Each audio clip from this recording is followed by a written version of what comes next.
Drama திரைப்படத்தினுடைய இசை வெளியிட்டுள்ளார்.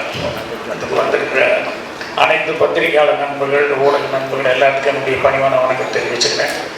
அதே மாதிரி ட்ராமா இந்த படத்தினுடைய எல்லா டீமையும் வாழ்த்த வந்திருக்கும் முன்னால் உட்காந்துருக்க அனைத்து மரியாதைக்குரியவர்களுக்கும் என்னுடைய பணிவான வணக்கம் தெரிவிச்சுக்கிறேன். இப்போ பேசிட்டு போன என்னுடைய நண்பர் ராஜாரவி முதல் கொண்டு எம்எல்ஏ மேடம் முதல் கொண்டு இங்கே ஹீரோ பர்சன் மாதிரி இன்னும் 2 ஹீரோஸ் இருக்காங்க. அதே மாதிரி என்னுடைய ஸ்கூலில் இருக்க வந்த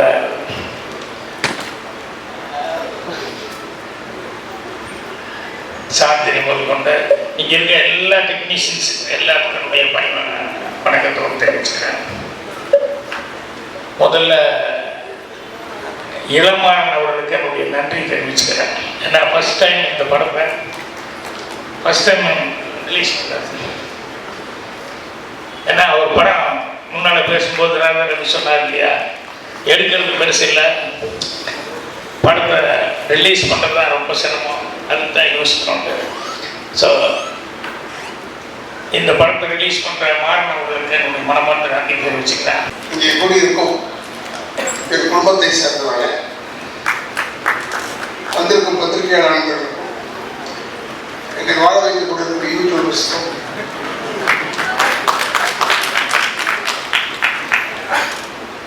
இந்த இடத்தை அளித்திருக்கும் நிர்வாகத்திற்கும் எனது முதற்கண் வணக்கத்தை தெரிவித்துக் கொண்டு இங்கே வந்து அமர்ந்து இந்த இடத்தை பெருமைப்படுத்திய என்னுடைய அன்பு சகோதரர், பொதுவான ஒரு இயக்குனர், எனக்கு வாய்ப்பு கிடைச்சி கூட அவரோட நான் செய்ய முடியாமல் போயிடுச்சு. அது ஒரு வருத்தம் இருக்கு. அப்பேற்பட்ட என்னுடைய அன்பான திரு பாக்கியராஜ் சார் எங்களுக்கு முன்னால் பேசிய அவங்க வந்து எம்எல்ஏ அந்த லெவல் கிடையாது. அவங்க ஒரு மினிஸ்டராக இருக்கிறதுக்கு லாயக்கானவங்க. எங்கள் இதுவே இல்லை, நார்த்து இல்லை, இங்கே ஆக்க மாட்டாங்க. இவங்க கஷ்டப்படுவோம். ஏன்னா உண்மை பேசுகிறவங்க இருக்கக்கூடாது. அதே போல் நான் இங்கே வந்தே ஆக வேண்டும் என்று சொன்னேன். எனக்கும் இந்த படத்துக்கு சம்மந்தம் கிடையாது. ஆனால் சம்மந்தம் இருக்கிறது ஒன்றே ஒன்று இந்த தம்பிதுரையால். தம்பிதுரை வந்து என்ன, ஆனால் என் படத்தில் நீங்கள் நடிக்கணும்னு தான் வந்தார். இல்லைன்னா வந்துட்டு நைஸாக கேசட் வெளியிட்டு விடாது வாங்கன்னு சொல்கிறேன். இப்போ இதுக்கு போகலன்னா அது இருப்போமா இல்லையா, அந்த இதில் தான் வந்தேன். ஆனால் வராமல் இருந்திருந்தா ஒரு நல்ல விஷயத்தை நான் மிஸ் பண்ணியிருந்தேன். நான் பொதுவாக இந்த கேசட் வெளியிட்டு விழா இதுக்கெல்லாம் போகிறதே இல்லை. Now it has become change ஆகிடுச்சு. ட்ரைலரு, சாங், அது இது ஏறத்தால ஒரு முக்கால்வாசி படத்தை பார்த்த மாதிரி ஆயிடுது. அது நம்ம ஜனங்களுக்கு அப்படியே ஒரு விஷயம், இதில் இருக்கிற சிரமம் தெரியாமல் தேட்டரில் படம் பார்த்துக்கிட்டே இருப்பான். இன்டர்வெல்லே அமுத்திடுவான் அந்த ஃபோனில். நல்லா இல்லை, முடிஞ்சது கதை, நம்ம கதை எடுத்த உடனே அவர் எழுதியிருக்காரு. இருந்தாலும் கதை வந்து வளவளவன்னு போகிறது. எதுக்கு இது வளவளன்னு போனான்னா வளவளன்னு போனான், அவன் எடுத்தது அவ்வளோதான். முடிஞ்சா பாரு, இல்லைன்னா போயிட்டு நான் சொல்ற கதை. நான் எப்போ சொல்லுவேன், ராதாரவி நல்லா ஆக்ட் பண்ணல சார், நல்லா ஆக்ட் பண்ணலன்னா நான் நடிச்சிட்டேன்ல, படம் ரிலீஸ் ஆகிடுச்சு இல்லை, விட்டுட்டு போ, என்ன பார்க்காங்க அடுத்தது பாரு. எதுக்கு சொல்கிறேன்னா, இப்போ தான் ஒரே காம்பவுண்டில் 7-8 தேட்டர் வர ஆரம்பிச்சிருச்சு. இருக்கிற தேட்டர் பூரா இடிச்சுட்டான். அதெல்லாம் போயிடுச்சு. நல்ல நல்ல தேட்டர்ஸ்லாம் இருந்தது போயிடுச்சு. நான் தெரியாதனமாக கேட்டேன், வெல்லிங்டன் இருக்கான்னு கேட்டுட்டேன். ஏன்னா வெல்லிங்டனில் ஒரு சின்ன கதை இருக்குது, அதுக்காக கேட்டேன். இல்லைன்னா அதெல்லாம் எப்பயோ இடிச்சிட்டாங்க. என்னடா இது, நம்ம எந்த உலகத்தில் இருக்கோம்? வெல்லிங்டனை இடிச்சிட்டாங்க, எல்லாத்தையும் இடிச்சிட்டாங்க. ஆக உங்களுக்கு சொல்கிறேன், தயவுசெய்து இப்போ சினிமா எடுக்கிறது தான் சேலஞ்ச்.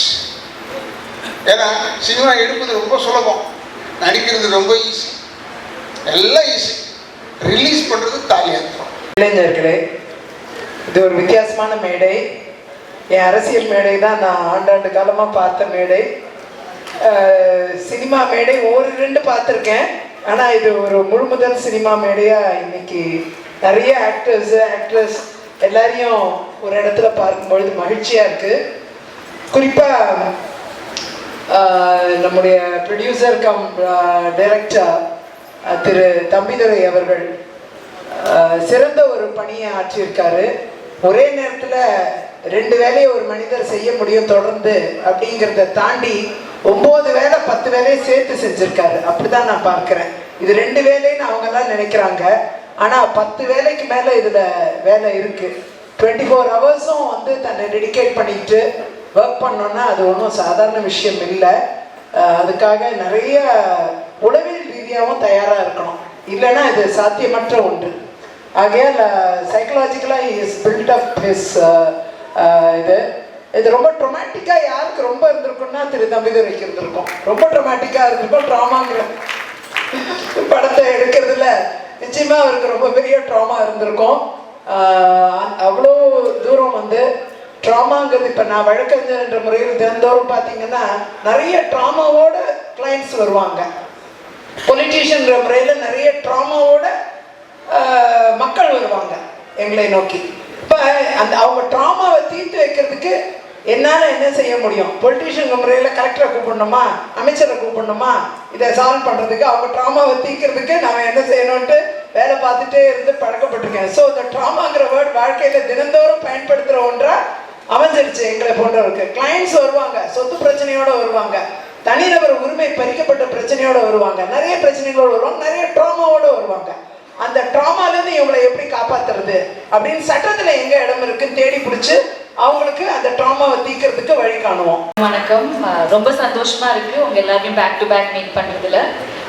இந்த இவெண்ட் எனக்கு ரொம்ப ரொம்ப ஸ்பெஷல். ஏன்னா என்னோட டைரக்டர் சார், என்னோட குரு பாக்யராஜ் சார் வந்திருக்காரு.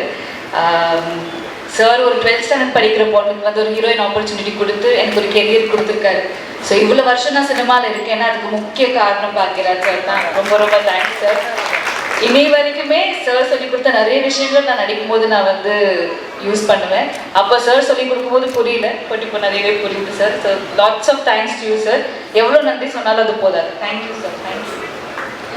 அண்ட் ட்ராமா March 21 ரிலீஸ் ஆகுது. தம்பிதுரை சார் ரொம்ப டேலண்டட் டிரெக்டர். ஃபர்ஸ்ட் டைம் பண்ணியிருக்காரு இந்த படம். கான்செப்டே ரொம்ப ஜென்யூனாக இருந்துச்சு எனக்கு. அண்ட் சார் கிட்ட கதை கேட்டதுக்கப்புறமா அவர் பண்ண ஒரு ஃபுட்டேஜ் நான் பார்த்தேன். ஸோ ரொம்ப நல்லா இருந்துச்சு. ஸோ எப்போவுமே ஒரு சிரிச்ச முகத்தோடு இருப்பார், ரொம்ப பாசிட்டிவாக இருப்பார். ஸோ அவர் ஜாப் விடாமல் 2மே பேலன்ஸ் பண்ணி இந்த படம் பண்ணியிருக்காரு. ஸோ ஒரு நல்ல ஒரு இன்ட்ரெஸ்டிங்கான கான்செப்ட், கண்டிப்பாக எல்லாருக்கும் பிடிக்கும்னு நம்புகிறோம். மிக முக்கியமா இந்த படத்துல நிறைய பேருக்கு வந்து இது முதல் படம். இந்த முதல் படத்தோட மேலையில மதிப்புக்கும் மரியாதைக்கும் உரிய, போட்டுதலுக்கும் ஆட்டுதலுக்கும் உரிய தைரியமான பேச்சாளர் டத்தோ ராதாரவி சார் அவர்களுக்கும். நீங்க எவ்வளவு கதை வேணா எழுதிட்டு நீங்க வந்துட்டே இருக்கலாம். ஆனா திரைக்கதைங்கிறது தான் வந்து யூனிக்கான ஒரு விஷயம், எல்லாரையும் பார்க்க வைக்கிற விஷயம்னு நம்ம எல்லாருக்குமே திரைக்கதைனா என்னன்னு சொல்லி கொடுத்த ஒரு சின்ன பையன்லேருந்து இன்னைக்கு இருக்கிறவங்க வரைக்கும் சினிமாவுக்கு வர வரைக்கும் ஒரு பெரிய ரோல் மாடலாக இருக்கிற திரைக்கதை மன்னன் பாக்யராஜ் சார் அவர்களுக்கும் அவங்க இருக்கிற மேடையில் நிறைய பேர் வந்து இன்ட்ரோ ஆகிருக்கிறது வந்து ஒரு பெரிய பாக்கியம். ஸோ எனக்கு அதை விட ரொம்ப பெரிய சந்தோஷம் என்னன்னா, சின்ன வயசுலேருந்து பார்த்து அவங்க நடிப்பை பார்த்து அவங்களோட படங்களை பார்த்து வளர்ந்த ஒரு பையன் இன்னைக்கு அவங்க பக்கத்தில் உட்காந்துக்கான ஒரு வாய்ப்பு கிடைச்சதே வந்து நான் ஒரு கடவுளுக்கு ஒரு பெரிய நன்றி சொல்லிக்கிறேன். ஸோ இதுக்கு மேலே வந்து நான் சினிமாவில் என்ன பண்ணுவேன் பண்ண மாட்டேங்கிறதுலாம் எனக்கு தெரியாது. பட் ரொம்ப ரொம்ப நன்றி சார் உங்க எல்லாருக்குமே. அண்ட் விஜய் தாரணி மேம் அரசியல் களத்தில் பார்த்துருக்கோம், இந்த களமும் உங்களுக்கு புதிதாக தான் இருக்கும். ஸோ நன்றி. வந்த எல்லா சீஃப் கெஸ்ட் தலைவருக்கும் என்னுடைய மனமார்ந்த நன்றி.